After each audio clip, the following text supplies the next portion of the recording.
வணக்கம். இது news first prime time sunrise. அனைவருக்கும் இனிய காலை வணக்கங்கள். நீங்கள் இணைந்து கொள்வது பிரைம் டைம் சன்ரைஸ் காலை நேர பிரதான செய்திகளுடன். இன்று செப்டம்பர் மாதம் 5ஆம் தேதி வெள்ளிக்கிழமை.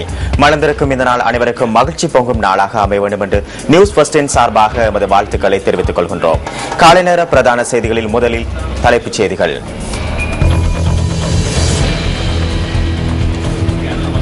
ஊவா மாகாண சபை தேர்தலில் தபால் மூல வாக்களிப்பின் 2ஆம் நாள் இன்று.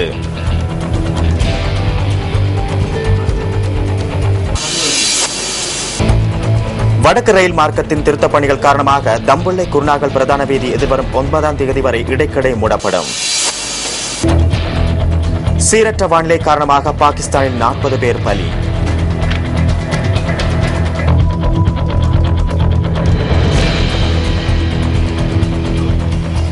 காலை நேர பிரதான செய்தியில் முதலில் எமது அவதானம் உள்நாட்டு செய்திகளுக்கு. ஊவா மாகாண சபை தேர்தலில் தபால் மூல வாக்களிப்பு 2ஆம் நாளாக இன்றும் நடைபெறவுள்ளது. ஊவா மாகாண சபை தேர்தலில் தபால் மூல வாக்கெடுப்பு நேற்று காலை ஆரம்பமானதுடன் மாலை 4 மணியுடன் நிறைவடைந்தது. முதல் நாள் வாக்களிப்பு அமைதியான முறையில் இடம்பெற்றதாக பெப்ரல் அமைப்பின் நிறைவேற்று பணிப்பாளர் ரோஹண ஹெட்டியாராச்சி தெரிவித்துள்ளார்.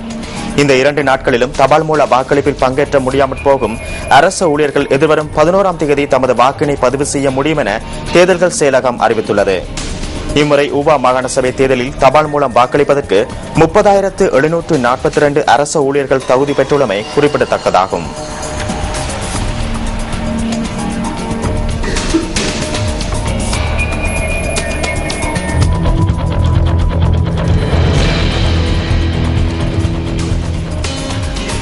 ஊவா மாகாண சபை தேர்தலுடன் தொடர்புடைய முறைப்பாடுகள் 119 அதிகரித்துள்ளதாக தேர்தல்கள் செயலகம் தெரிவித்துள்ளது.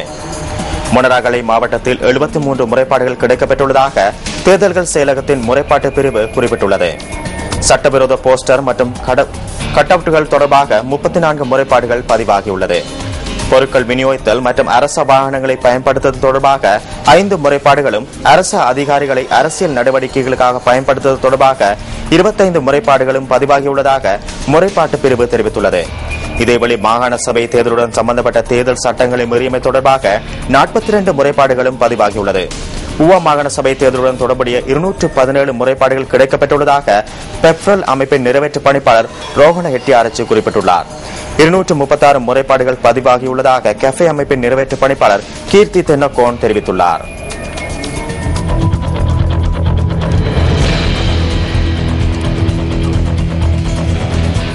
வடக்கு ரயில் மார்க்கத்தின் திருத்தப் பணிகள் காரணமாக தம்புள்ளை குருநாகல் பிரதான வீதி, முத்தட்டுகள ரயில் கடவைக்கு அருகில் அமைந்துள்ள தம்புள்ளை குருநாகல் பிரதான வீதி இன்றிலிருந்து எதிர்வரும் 9ஆம் தேதி வரை இடைக்கடை மூடப்படும் என போலீசார் அறிவித்துள்ளனர். இன்று காலை 7 மணியிலிருந்து எதிர்வரும் 7ஆம் தேதி காலை 9 மணி வரை தம்புள்ளை குருநாகல் பிரதான வீதியின் முத்தட்டுகள ரயில் கடவைக்கு அருகில் பகுதியளவில் மூடப்பட்டிருக்கும் என போலீசார் குறிப்பிட்டனர். எதிர்வரும் 7ஆம் தேதி முதல் முற்பகல் 9 மணியிலிருந்து பிற்பகல் 1:30 மணி வரை குறித்த வீதி முழுமையாக மூடப்படவுள்ளது. அத்துடன் அன்றைய தினம் பிற்பகல் 1:30 முதல் எதிர்வரும் 8ஆம் தேதி காலை 9 மணி வரை முத்தட்டுகள ரயில் கடவைக்கு அருகிலுள்ள தம்புள்ளை குருநாகல் பிரதான வீதியின் ஒரு பகுதி மூடப்படவுள்ளதாக போலீசார் குறிப்பிடுகின்றனர். இதேவழி எதிர்வரும் 8ஆம் தேதி முற்பகல் 9 மணியிலிருந்து பிற்பகல் 1:30 மணி வரை தம்புள்ளை குருநாகல் வீதி முத்தட்டுகள ரயில் கடவைக்கு அருகால் முழுமையாக மூடப்படவுள்ளதுடன் அன்றைய தினம் பிற்பகல் 1:30 மணியிலிருந்து எதிர்வரும் 9ஆம் தேதி பிற்பகல் 4 மணி வரை பகுதி அளவில் மூடப்பட்டிருக்கும் என்றும் அறிவிக்கப்பட்டுள்ளது. இந்த காலப்பகுதியில் தம்புள்ளை குருநாகல் வாகன நெரிசல் ஏற்படலாம் எனவும் தெரிவிக்கப்பட்டுள்ளது. வாகன நெரிசலை கட்டுப்படுத்துவதற்காக மாற்று வழிகள் சில அறிமுகப்படுத்தப்பட்டுள்ளதாக போலீசார் தெரிவிக்கின்றனர்.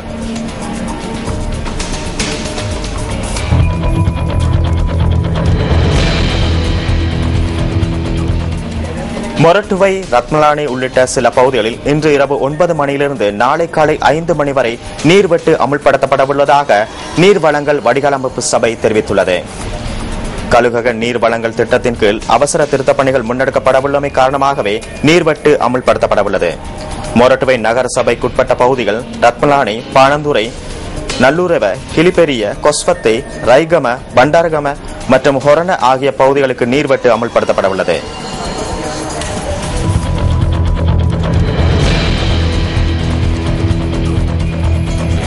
இந்திய கடற்பரப்பில் கைது செய்யப்பட்டு விடுவிக்கப்பட்ட 23 இலங்கை மீனவர்களையும் அவர்களது சொந்த இடங்களுக்கு அனுப்பி வைத்துள்ளதாக கடற்படை தெரிவித்துள்ளது.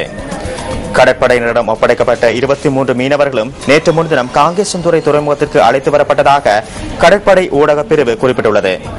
காங்கேசன்துறை துறைமுகத்திலிருந்து படகுகள் மூலமாக தமது சொந்த இடங்களுக்கு அனுப்பி வைக்கப்பட்டதாக கடற்படை தெரிவித்துள்ளது. திருகோணமலை மற்றும் நீர்கொழும்பு பகுதிகளுக்கு இவர்கள் அனுப்பி வைக்கப்பட்டுள்ளனர்.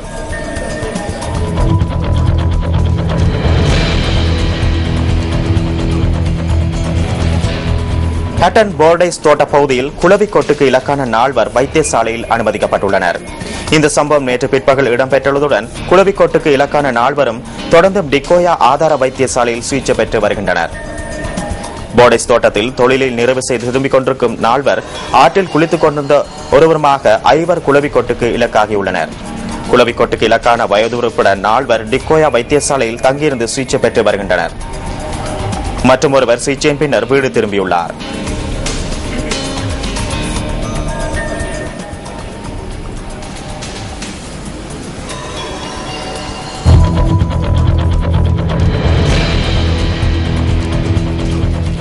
மலையக மக்களின் அடிப்படை வாழ்வாதாரமும் மலையக மக்கள் பயன்படுத்தக்கூடிய பாதையின் நிலையும் எப்போதும் பின்னடைவில் உள்ளமை வேதனைக்குரியதே. நாட்டின் பொருளாதாரத்திற்கு அதிகமான பங்களிப்பினை வழங்குகின்ற மலையகத்தின் பகுதிகளில் ஒன்றே அக்கரப்பத்தனை. இது பிரதேசத்தின் மன்ராசி பகுதியிலிருந்து சென்ட் மார்க்கெட் தோட்டம் வரை செல்லும் 8 கிலோமீட்டர் கொண்ட பாதையின் நிலை தொடர்பில் நியூஸ் ஃபர்ஸ்டின் கேமராக்களில் இவ்வாறு பதிவாகியிருந்தது. மக்களின் பிரதான போக்குவரத்து மார்க்கமாக காணப்படும் இந்த பாதை குன்றும் குழியுமாக காணப்படுவதுடன் போக்குவரத்திற்கு உகந்த நிலையில் காணப்படவில்லை. ரோட்டு வசதி எதுவுமே எதுவும் இல்லை. எங்களுக்கு 2 பிள்ளைங்க இருக்கு. அதையும் நாங்கள் பெரிய கஷ்டத்தில் தான் அனுப்புகிறோம். தெருவிலுக்கு மாதம் 2500 கொடுக்கணும். எங்களுக்கு இந்த ரோட்டு வசதியெல்லாம் பெரிய கஷ்டமாக இருக்குது. எங்களுக்கு ஒரு வசதியுமே இந்த எஸ்டேட் பொறுத்தவரை எங்களுக்கு எந்த வசதியுமே இல்லை. ரொம்ப இடத்துக்கு போனால் எங்களுக்கு கிரேச் இல்லை, நேசரி இல்லை, பிள்ளைகளுக்கு எதுவுமே எந்த வசதிக்கு எதுவுமே இல்லை. நாங்கள் இந்த தோட்டத்தை பற்றி எதுவுமே சொல்கிறதுக்குமே இல்லை. எங்கள் தோட்டத்தை எது ஓட்டு கேட்க வந்தாலும் தோட்டத்தை பற்றி எதுவுமே யாருமே இதை யோசிக்கிறது இல்லை. பெரிய கஷ்டத்தில் இந்த இஷ்டத்தில் நாங்கள் இருக்கிறோம். இந்த தோட்டத்தில் உள்ள கர்ப்பிணி தாய்மார்கள், பாடசாலை மாணவர்கள் மற்றும் தொழிலுக்கு செல்வோர் என அனைத்து தரப்பினரும் இந்த பாதையை பயன்படுத்துவதில் பல சிரமங்களை எதிர்நோக்குவதாக தெரிவிக்கின்றனர்.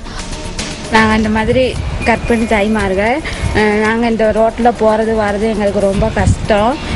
அதனால இந்த ரோட்டை எங்களுக்கு சீக்கிரமாக சரி கட்டி தரும்படி கேட்டுக்கொள்கிறோம். மழைக்காலங்களில் இந்த வீதியில் நீர் நிரம்பி காணப்படுவதனால் இந்த பாதையூடாக செல்ல முடியாது என அந்த பகுதி மக்கள் விசனம் தெரிவிக்கின்றனர். ஒரு 50 வருட காலமாக இந்த சென்ட் மார்க்கெட்டில் வசிக்கிறேன். ஆனாலும் இந்த நாங்கள் வருகிற ரோட்டு ஒரு 10 கிலோமீட்டருக்கு மன்ராஸ் டவுன்ல இருந்து நாங்கள் இருக்கிற இடத்துக்கு அது வரைக்கும் இந்த 50 வருட காலமாகவே இந்த ரோட்டு இவ்விதமாக தான் இருக்கிறது. ஒரு அவசரத்துக்கு ஒரு பாடசாலையில் செல்லும் பிள்ளைகளுக்கு கூட மழை காலங்களில் சரியான கஷ்டம். அது மாத்திரமல்ல, ஒரு குளவி கொத்தியோ இல்லாட்டி ஒரு கர்ப்பிணி தாய்மார்களுக்கோ இல்லாட்டி அவசரமான ஒரு மருந்துகளை குடிச்சோ இல்லாட்டி ஒரு பெரிய ஆபத்துகள் ஏற்பட்டால் நாங்கள் வைத்தியசாலைக்கு செல்வதற்கு ஒரு 10 கிலோமீட்டர் இருக்கிறது. இந்த பாதையில் தோட்ட லோரிகளில் நோயாளர்கள் பயணிப்பதுடன் மக்கள் அதிகம் முச்சக்கர வண்டிகளிலும் பயணத்தை மேற்கொள்கின்றனர். டவுனில் தான் வீல் ஓடுறேன். வீல் சாரதியாக தான் நான் இருக்கேன். இந்த வீல் ஓடி தான் எங்களோட குடும்பம் இதாகுது. இந்த ரோட்டு அப்செட்னால எங்களுக்கு வரவுக்கு மேலே செலவாக இருக்குது. வீல் இந்த ஆயிரம் காசெல்லாம் கூட கேட்க இயலாது. ரோட்டு ரொம்ப மோசமாக இருக்குது. வீலில் உள்ள பார்ட்ஸ் எல்லாம் கலண்டு விழுந்துடும். இப்போ மழை காலத்தில் ரொம்பவே அப்செட்டாக இருக்குது. அதனால் மிக தாழ்மையுடன் கேட்டுக்கொள்கிறோம். ரோட்டை கொஞ்சம் இந்த ரோட்டுக்கு பொறுப்பு அதிகாரிகள் ரோட்டை கொஞ்சம் செஞ்சு கொடுக்குமாறு.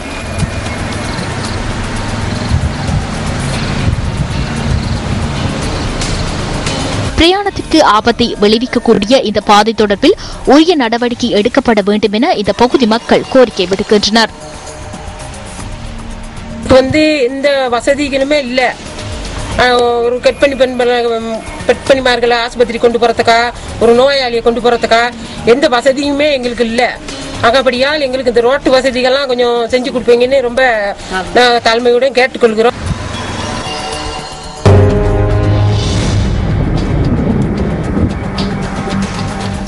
நாட்டின் சில பகுதிகளில் மழையுடன் கூடிய வானிலை நிலவுகின்றது. இன்றைய வானிலை தொடர்பான தகவல்களை அறிந்து கொள்வதற்காக வளிமண்டலவியல் திணைக்களத்தின் வானிலை அதிகாரி கே சூரியகுமாருடன் நாம் நேரடியாக தொடர்பினை ஏற்படுத்துகின்றோம். வணக்கம். வணக்கம். மத்திய சப்ரகமுவ மேற்கு வடமேற்கு தெற்கு மாகாணங்களில் மழை காணப்படுவதுடன் பிற்பகல் மற்றும் மாலை வேளைகளில் ஊவா கிழக்கு மாகாணங்களில் இடியுடன் கூடிய மழை காணப்படும். இந்த இடியுடன் கூடிய மழை காணப்படும் சந்தர்ப்பங்களில் காற்று சற்று பலமானதாக வீசும்.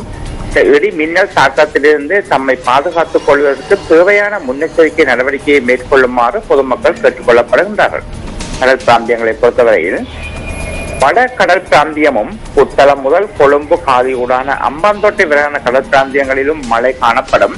கடல் பிராந்தியங்களில் காற்றின் வேகமானது மணித்தாரத்துக்கு 20 கிலோமீட்டர் முதல் 40 கிலோமீட்டர் வரையான வேகத்தில் தென்மேற்கு திசையிலிருந்து காற்று வீசும். இந்த காற்றின் வேகமானது சில சந்தர்ப்பங்களில் மணித்தாரத்துக்கு 50 கிலோமீட்டர் வரை அதிகரிக்கலாம்.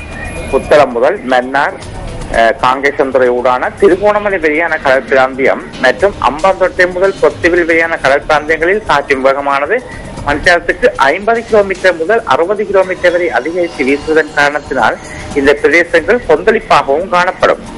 அத்துடன் தெற்கு நோக்கிய சூரியனின் நகர்வானது ஆகஸ்ட் மாதம் 8ஆம் தேதி முதல் இம்மாதம் 7ஆம் தேதி வரை இலங்கைக்கு மேலாக காணப்படுகின்றது. இந்த காலப்பகுதியில் சூரியன் இலங்கைக்கு மேலாக மிக அருகில் உச்சம் கொடுக்கும். அதன்படி இன்று 5ஆம் தேதி மதியம் 12:10 வெகிவளை, பரக்கடுவ, கோட்டன் பிளேஸ், அருகம்பை போன்ற முக்கிய நகரங்களை இணைக்கும் அகலக்கோட்டின் வழியே சூரியன் அதி உச்சம் கொடுக்கும். இதேபோன்று நாளை மதியம் 12:09 வேறுவளை, உடவளவ, கித்தோய்கோட்டை, மடுவெளிய, பொக்குண போன்ற மத்திய நகரங்களை இணைக்கும் அகலக்கோட்டின் வழியே சூரியன் உச்சம் கொடுக்கும். நன்றி. நன்றி அந்த வானிலை தொடர்பான தகவல்களுக்கு. தொடர்ந்தும் சக்தி டிவியில் பிரஸ் ரிலீஸ் நிகழ்ச்சியோடு இணைந்திருங்கள். வணக்கம். 0114-896-896 www.newsfirst.lk. Feedback at newsfirst.lk.